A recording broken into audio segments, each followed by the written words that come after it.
Hello student, good morning. आज की जो क्लास है अपनी, उसमें अपन देखते हैं क्लासिफिकेशन ऑफ वीड, खरपतवारों का वर्गीकरण। खरपतवारों का वर्गीकरण किन किन आधार पर अपन कर सकते हैं, बांट सकते हैं खरपतवारों को। Classification of weed are classified 8 प्रकार के जो वर्गीकरण है उनके आधार पर अपन खरपतवारों को डिवाइड कर सकते हैं, बांट सकते हैं। तो कौन कौन से हैं 8 प्रकार के जो वर्गीकरण काम में लेते हैं अपन, वो है सबसे पहला है based on morphology. Weed are classified based on morphology. Morphology आकारिकी के आधार पर खरपतवारों का वर्गीकरण। दूसरा है बेस्ड ऑन हैबिट, आवास के आधार पर खरपतवारों का वर्गीकरण। आवास के आधार पर खरपतवारों का वर्गीकरण। नंबर 3 है बेस्ड ऑन ओरिजिन, उत्पत्ति के आधार पर खरपतवारों का वर्गीकरण। 4th है बेस्ड ऑन एसोसिएशन, खरपतवार किस प्रकार से फसल के साथ संबंध रखते हैं उसके आधार पर खरपतवारों का वर्गीकरण। आगे है based on nature of stem, खरपतवारों का जो तना है वो किस प्रकार का है, काष्ठीय है या शाकीय है, उसके आधार पर खरपतवारों को वर्गीकरण कर सकते हैं। बेस्ड ऑन सॉइल टाइप, जो खरपतवार होते हैं वो कौन सी मृदाओं के अंतर्गत उगते हैं, तो मृदा के प्रकार के आधार पर अपन उनको क्लासिफाइड कर सकते हैं। जैसे कई खरपतवार होते हैं वो अम्लीय मृदाओं के अंतर्गत उगते हैं, तो कई सारे मृदाओं के अंतर्गत उगते हैं। बेस्ड ऑन लाइफ साइकिल, जीवन चक्र के आधार पर 1 वर्षीय, द्विवर्षीय, बहुवर्षीय और कुछ विशेष क्लासिफिकेशन खरपतवारों के होते हैं, तो उनके आधार पर अपन इनका वर्गीकरण कर सकते हैं। तो आज की क्लास में अपन जो है फर्स्ट 4 देखते हैं। पहला जो है वह है क्लासिफिकेशन बेस्ड ऑन मॉर्फोलॉजी और कोटाइलेडोन करैक्टर। मॉर्फोलॉजी और कोटाइलेडोन करैक्टर के आधार पर खरपतवारों का वर्गीकरण।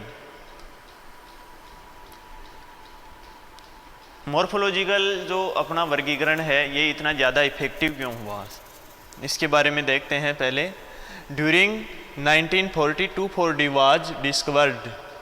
2,4-D की खोज कब हुई?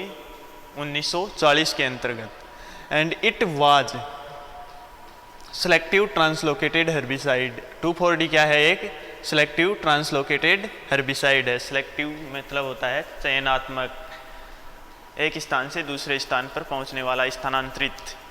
और शाकनाशी है, क्या है? चयनात्मक, स्थानांतरित, शाकनाशी है 2,4-D। After the discovery of the herbicide, classification based on morphological has got strong recognition as it control broadly weed. जो चौड़ी पत्ती वाले खरपतवार हैं उनके कंट्रोल के लिए क्या हुआ, अपना ध्यान खरपतवारों के कंट्रोल की ओर जाता है। 2,4-D का जो खोज होती है उसके बाद में, और उसके बाद में मॉर्फोलॉजिकल जो करैक्टर होते हैं इनकी ओर अपना ध्यान ज़्यादा चला जाता है। The morphological classification is most important and useful in weed control. जो खरपतवार के जो नियंत्रण होता है उसके अंतर्गत सबसे ज़्यादा काम में लिया जाने वाला वर्गीकरण है, तो वह कौन सा है? Morphological classification. क्वेश्चन आ सकता है कि खरपतवारों की कंट्रोल के लिए सबसे ज़्यादा काम में लिया जाने वाला वर्गीकरण है, तो वह है मॉर्फोलॉजिकल क्लासिफिकेशन। केमिकल कंट्रोल की बात करते हैं अपन, तो मॉर्फोलॉजिकल करैक्टर आएंगे उसके अंतर्गत। इसके बाद में आगे चलते हैं। यदि अपन बात करेंगे कि मैनुअली जो खरपतवारों का कंट्रोल करना है, तो उसके अंतर्गत शायद अपने को जीवन चक्र के आधार पर या रिप्रोडक्शन के आधार पर ज़्यादा जानकारी की आवश्यकता होती है। लेकिन यदि अपन केमिकल कंट्रोल की बात करेंगे तो मॉर्फोलॉजिकल जो क्लासिफिकेशन है उसका अपने को ज़्यादा ध्यान रखना होता है। Morphological characters of the plant closely related to herbicide observation. जो प्लांट के मॉर्फोलॉजिकल आकारिकी जो गुण होते हैं वो सबसे ज़्यादा रिलेटेड होते हैं, सबसे घनिष्ठ संबंध पाया जाता है इनका किसके साथ? शाकनाशियों का एब्जर्वेशन, अवशोषण करने के अंतर्गत, शाकनाशियों का अवशोषण करने में। रिटेंशन, उनको अपनी सतह के ऊपर कितनी देर तक बनाए रखते हैं इसके अंतर्गत। एंड ट्रांसलोकेशन, स्थानांतरण करने के अंतर्गत ये मॉर्फोलॉजिकल कैरेक्टर सबसे ज़्यादा सहायता पहुंचाते हैं। The weeds belonging to the same group are likely to have same kind of response to specific herbicide और कल्चरल और मैकेनिज्म मेथड्स। जो समान प्रकार के गुण रखने वाले खरपतवार होते हैं उनका कंट्रोल अपन एक ही शाकनाशी से कर सकते हैं, या एक समान शाकनाशियों का जो वर्गीकरण होता है उस वर्ग के शाकनाशियों से अपन कर सकते हैं। This is the most widely use classification by the weed scientist. जो खरपतवार विज्ञान के जो वैज्ञानिक हैं, खरपतवार वैज्ञानिक हैं, उनके द्वारा सबसे ज़्यादा ये क्लासिफिकेशन उपयोग में लिया जाता है, काम में लिया जाता है। So weed are generally divided into 3 groups. Morphological गुणों के आधार पर अपन खरपतवारों को 3 भागों के अंतर्गत बांट सकते हैं। पहला है ग्रासेज, दूसरा है सेज और नंबर 3 है ब्रॉड लीफ वीड।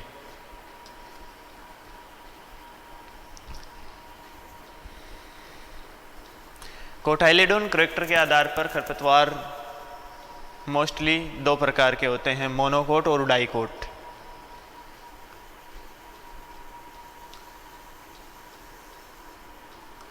मोनोकोट को देखते हैं अपन। पहले मोनोकोट में क्या क्या गुण होते हैं जिनके आधार पर अपन उनका वर्गीकरण कर सकते हैं।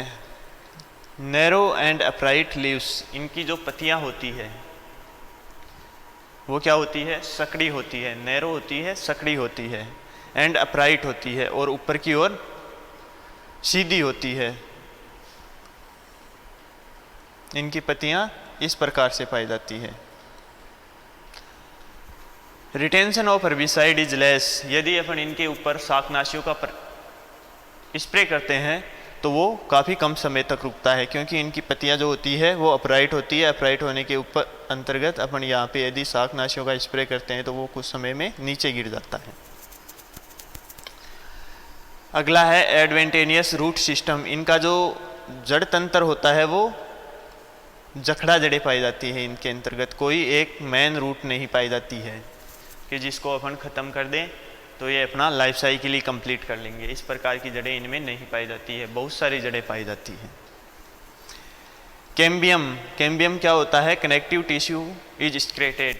कैम्बियम एक कनेक्टिव टिश्यू होता है, उत्तक होता है, सहवन उत्तक होता है जो बिखरा हुआ होता है।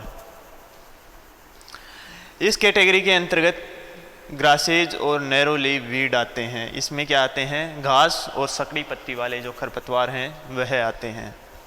दूसरा है डाइकोट। डाइकोट के अंतर्गत फर्स्ट कैरेक्टर है ब्रॉड एंड हॉरिजेंटल लीव। जो डाइकोट हैं उनकी जो लीफ सरफेस होती है वो चौड़ी होती है, साथ में हॉरिजेंटल होती है, इस प्रकार से ऊपर की ओर नहीं होती है। दूसरा है retention of herbicide is more. जो शाकनाशियों का जो रिटेंशन करने की जो कैपेसिटी होती है वह ज़्यादा होती है, क्योंकि अपन शाकनाशियों का स्प्रे करते हैं तो वो पत्ती की जो सतह होती है वहाँ पे रुक जाते हैं। अगला है टेप रूट सिस्टम। इनका जो रूट सिस्टम होता है उसमें कोई ना कोई मेन जड़ पाई जाती है और उसी की जो सहायक जड़ें होती है वो निकली होती है। Conductive tissue is connect. जो सहवन उत्तक होते हैं वो क्या होते हैं, पास पास में पाए जाते हैं। इसके जो उदाहरण है वह है डाइकोट में amaranthus species, chenopodium album, convolvulus arvensis, phyllanthus niruri, parthenium hysterophorus and xanthium स्टेरेमेरियम।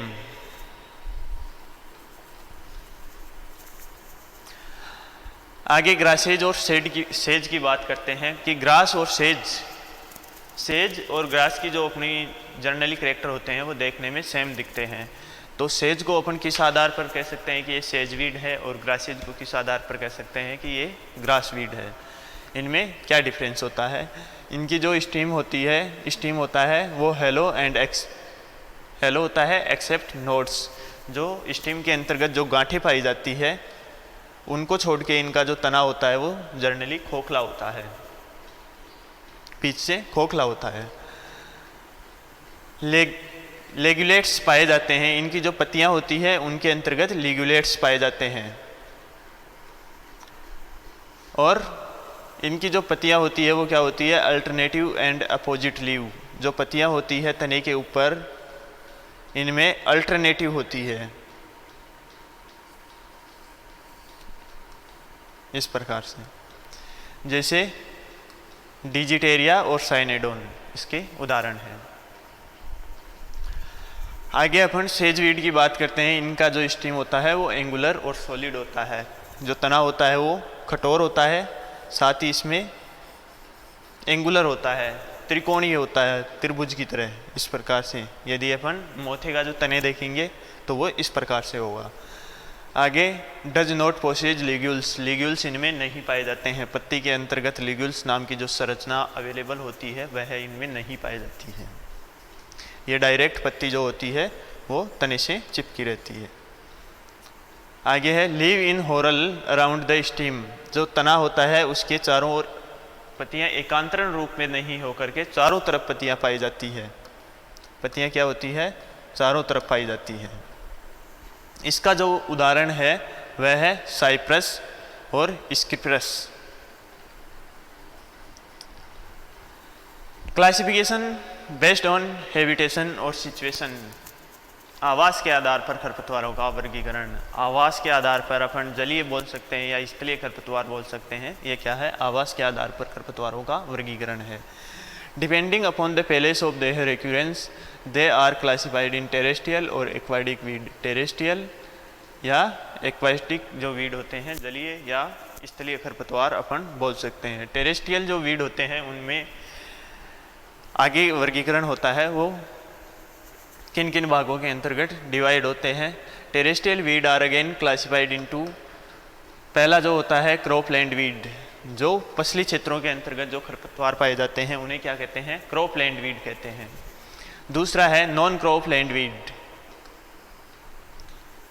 आकर्षित क्षेत्रों के अंतर्गत पाए जाने वाले खरपतवारों को नॉन क्रॉपलैंड वीड कहते हैं। इसका जो उदाहरण है क्रॉपलैंड वीड का वो है इक्वाइनोक्लेवा कोलेनम इन राइस फील्ड।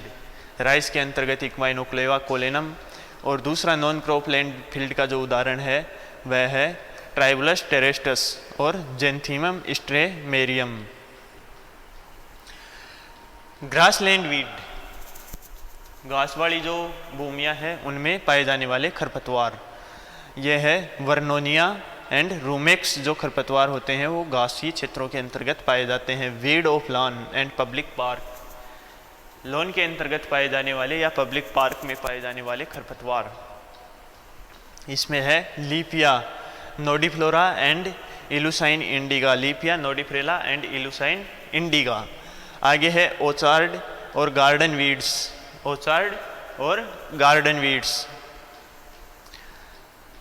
बागों के अंतर्गत पाए जाने वाले खरपतवार। ये होता है यूफोरबिया, जेनिकुलाटा, इम्पेराटा सिलेंड्रिका, एकेलिफा इंडिगा।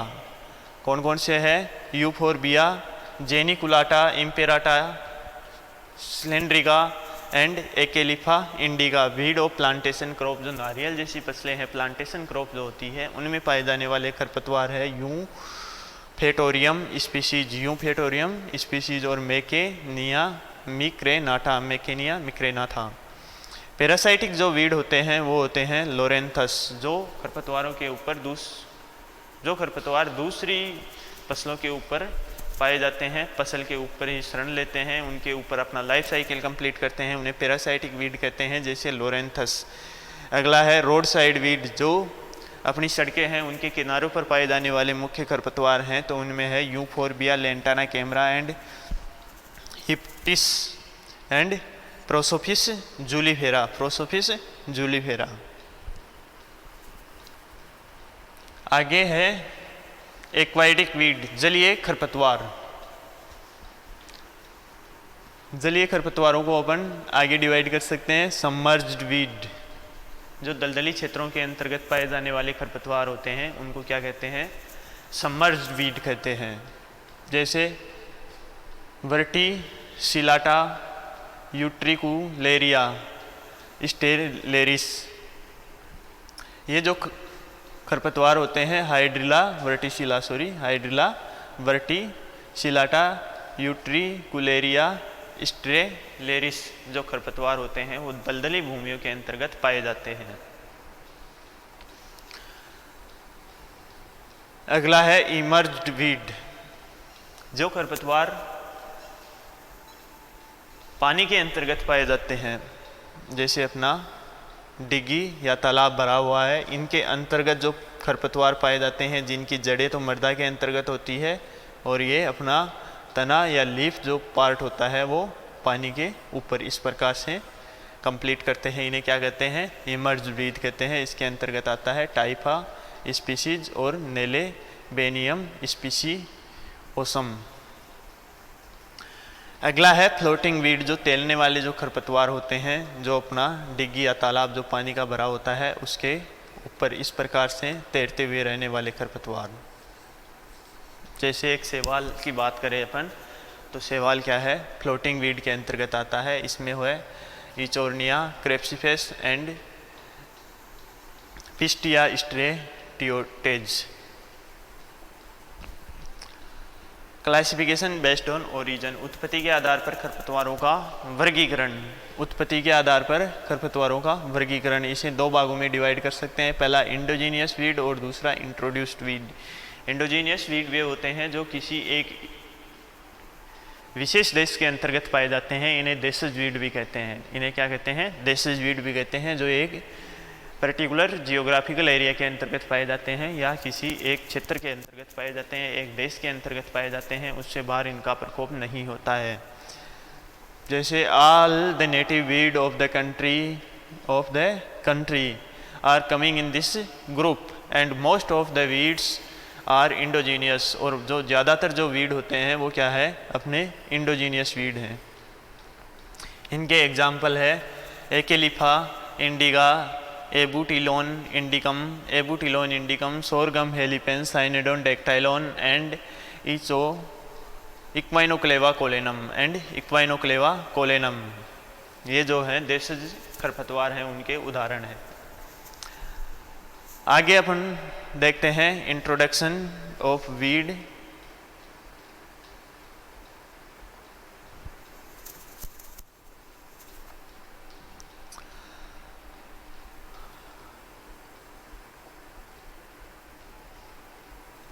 और एक्जोटिक वीड। विदेशी जो खरपतवार होते हैं वो जो एक देश के अंतर्गत नहीं पाए जाते हैं, उनका प्रकोप किसी बाह्य कंट्री से होता है। इनका कोई जियोग्राफिकल एरिया नहीं होता है, निश्चित कोई भौगोलिक क्षेत्र नहीं होता है। ये एक देश से दूसरे देश में पहुंच जाते हैं और वहाँ पे खरपतवार बहुत ज़्यादा प्रॉब्लम पैदा कर देते हैं। या तो ये हवा के माध्यम से या जल के माध्यम से किसी पड़ोसी देश से आ जाते हैं यदि उनकी सीमाएँ टच हो रही है तो, या किसी जिस देश की अपनी सीमाएं टच नहीं होती है उनसे अपन व्यापार करते हैं, सीड मंगवाते हैं या कोई अदर एग्रीकल्चरल इनपुट्स मंगाते हैं, तो उनमें क्या होते हैं? इस प्रकार के खरपतवार आ जाते हैं। या क्या होते हैं? कुछ लोग विदेशों में रहने वाले सजावट के रूप में कुछ पौधे ले आते हैं और वो यहाँ पे आके सजावटी जो पौधे होते हैं वो वीड बन जाते हैं। जैसे अपन सजावटी पौधे की बात करें तो लेंटाना कैमरा एक क्या है? फ्लावरिंग प्लांट है, लेकिन यह क्या है? एक बहुत ज़्यादा प्रॉब्लम पैदा करने वाला इस टाइम खरपतवार बन गया है। तो इस प्रकार से अपन इंट्रोड्यूस्ड या एक्जोटिक वीड और एलियन वीड्स की बात करते हैं। These are the weeds introduced from the other countries. ये जो खरपतवार होते हैं वो दूसरे देशों से आते हैं। These weed are normally turbulence and control become difficult. ये जो खरपतवार होते हैं इनका कंट्रोल करना बहुत डिफ़िकल्ट होता है। जैसे इनके उदाहरण है parthenium hysterophorus, acanthospermum, acanthosperm, hispidum, eichhornia crassipes, argemone mexicana, lantana camara and croton bonplandianus. When man add in its introduction, such weed are called anthrophytes. यदि मानव ये जो खरपतवार एक स्थान से दूसरे स्थान पर जा रहे हैं उनके अंतर्गत मानव का हस्तक्षेप होता है या मानव शामिल होता है तो उन्हें क्या कहते हैं? अपन एंथ्रोफाइटेज कहते हैं।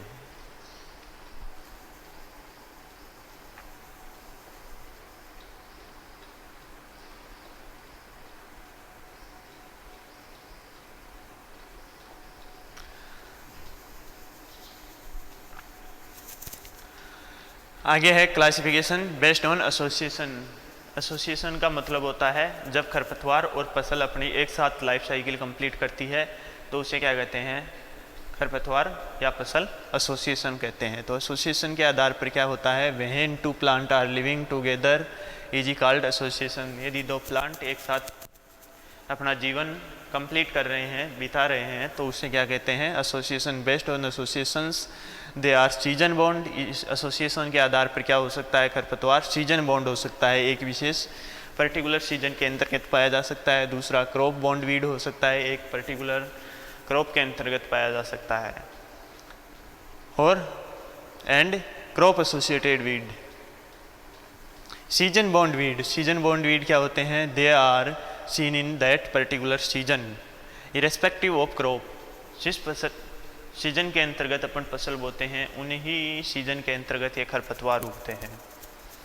तो इसे क्या कहते हैं अपन, सीजन बॉन्ड वीड कहते हैं। These are either summer annual और विंटर एनुअल। इनके अंतर्गत या तो समर एनुअल प्लांट्स हो सकते हैं या विंटर एनुअल प्लांट्स हो सकते हैं, या विंटर पेरेनियल हो सकता है और समर पेरेनियल प्लांट्स इस कैटेगरी के अंतर्गत आते हैं। जैसे सोरगम हेलिपेंस पेरेनियल।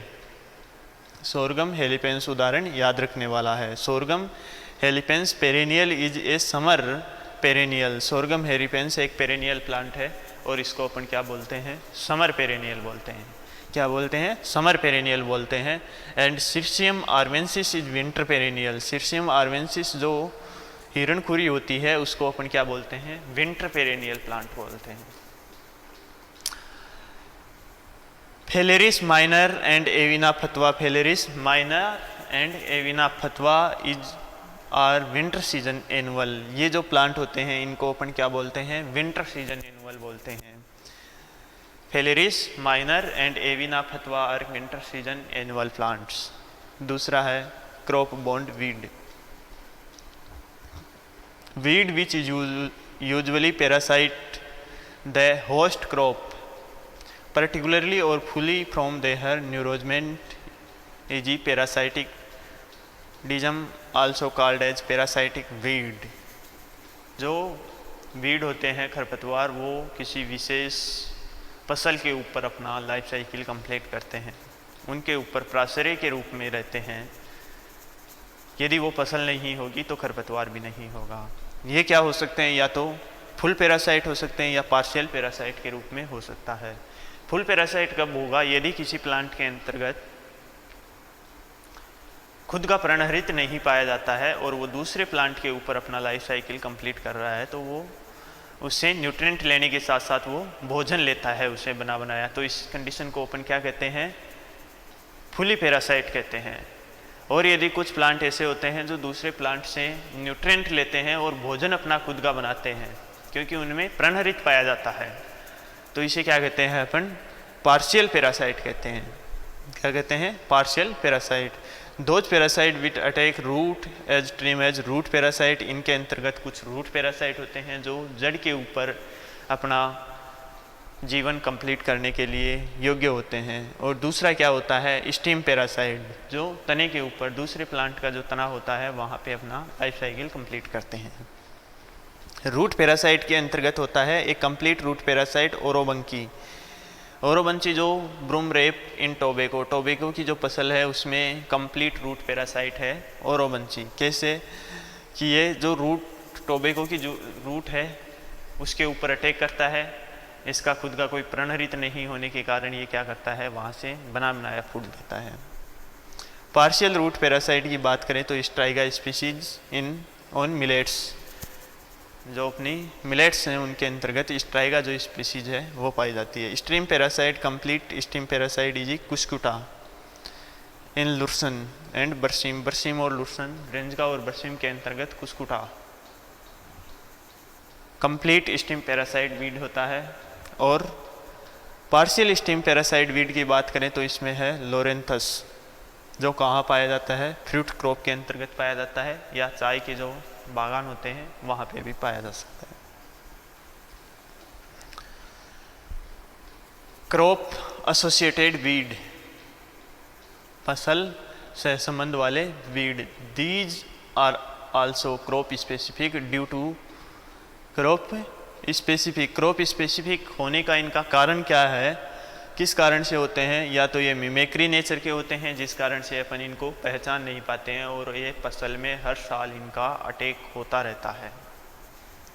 या क्या होता है? नीड फॉर स्पेसिफिक माइक्रोक्लाइमेट, जिस प्रकार के फसल को जलवायु की आवश्यकता होती है उसी प्रकार की इनको आवश्यकता होती है। माइक्रोक्लाइमेट का मतलब होता है यदि अपन वातावरण में पृथ्वी सतह से 2 मीटर ऊंचाई से नीचे की ओर का जो वातावरण होता है वह माइक्रोक्लाइमेट होता है, और 2 मीटर के ऊपर का जो होता है वो मैक्रोक्लाइमेट होता है। तो 2 मीटर के अंतर्गत अपनी ज़्यादातर जो फसलें होती है उनकी ऊंचाई होती है, 2 मीटर तक अपनी ज़्यादातर फसलों की क्या होती है? ऊंचाई होती है। तो इनको क्या चाहिए? माइक्रोक्लाइमेट, कुछ स्पेसिफिक माइक्रोक्लाइमेट चाहिए। एंड कुछ जो खरपतवार होते हैं वो ready contaminate with crop seed, जो अपनी फसल के जो बीज होते हैं उनको पहले से ही कंटेमिनेट करके तैयार रखते हैं। मिमेक्री नेचर के जो खरपतवार होते हैं, mimicry if weeds are exactly like as a crop morphology complete their life cycle, इनका जो जीवन चक्र होता है, पूरे जीवन चक्र के अंतर्गत ये खरपतवार उसी प्रकार के गुणों के अंतर्गत आकारिकी गुण दर्शाते हैं जैसे अपनी फसल दर्शाती है। तो इनको अलग करना कठिन होता है। जैसे इक्वाइनोक्लेवा कोलेनम जंगली rice mimicry of the rice, avena fatua wild oat and phalaris minor canary grass both mimicry in weed and loranthus is tea garden. Wheat के अंतर्गत कौन से हैं? एविना फतवा, फेलेरिस माइनर, और लोरेंथस जो होता है वो टी गार्डन के अंतर्गत क्या करता है? मिमिक्री नेचर का पाया जाता है।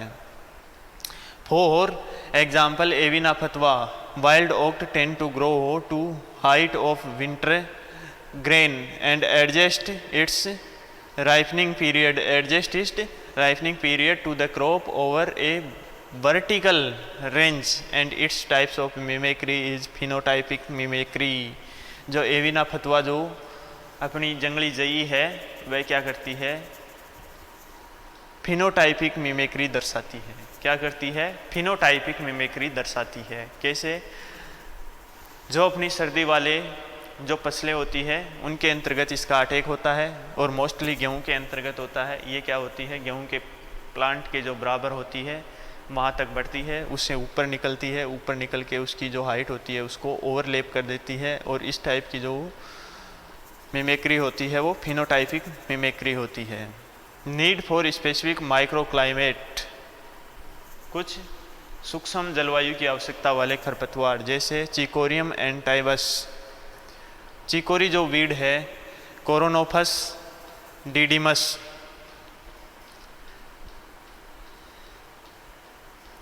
Require shady and most cool microclimate. इनके लिए क्या चाहिए? चिकोरियम एंटाइमस एंड कोरोनोफस डाइडिमस के लिए शेडी क्लाइमेट चाहिए, छायादार जो जलवायु है उसकी आवश्यकता होती है। दूसरी मोस्ट एंड कूल, इनके लिए माइक्रो क्लाइमेट की आवश्यकता होती है। जो कहाँ पे मिलता है इनको? Climate for their growth and development. जो मिलता कहाँ पे है इसको? Which is available in Lucerne and बरसीम क्रॉप। जो रिजका और जो अपनी बरसीम की जो फसलें होती हैं वहाँ पे ऐसा माइक्रो क्लाइमेट इसको मिल जाता है। अगला है रेडी कंटेमिनेशन विथ क्रॉप्स। जो क्रॉप के अपने सीड होते हैं वो क्या होते हैं? खरपतवारों से पहले से ही मिक्स होते हैं, संक्रमित हुए होते हैं। If the weed seed mature at the same time same height of the crop. यदि वीड या सीड उसी समय पकते हैं और उसी ऊंचाई के अंतर्गत वीड भी पाया जाता है जिस ऊंचाई के अंतर्गत अपनी फसल होती है, तो क्या करते हैं? Then the contaminates the crop also morphologically same easy. और इनकी मॉर्फोलॉजिकल सेम होने के कारण ये फसल को कंटेमिनेट कर देते हैं। जैसे little seed canary grass, phalaris minor and phalaris minor किसके अंतर्गत होता है? इस प्रकार की ready contamination with crop seed के अंतर्गत बात करें तो फेलेरिस माइनर होगा, वो होगा वीट के अंतर्गत। और wild onion and wild garlic जो होता है एलियम स्पीसीज के अंतर्गत जो पाया जाता है। Okay, thank you. आज की क्लास में इतना ही, बाकी के जो आगे के टॉपिक हैं वो अपन नेक्स्ट क्लास में देखते हैं। मिलते हैं नेक्स्ट क्लास में।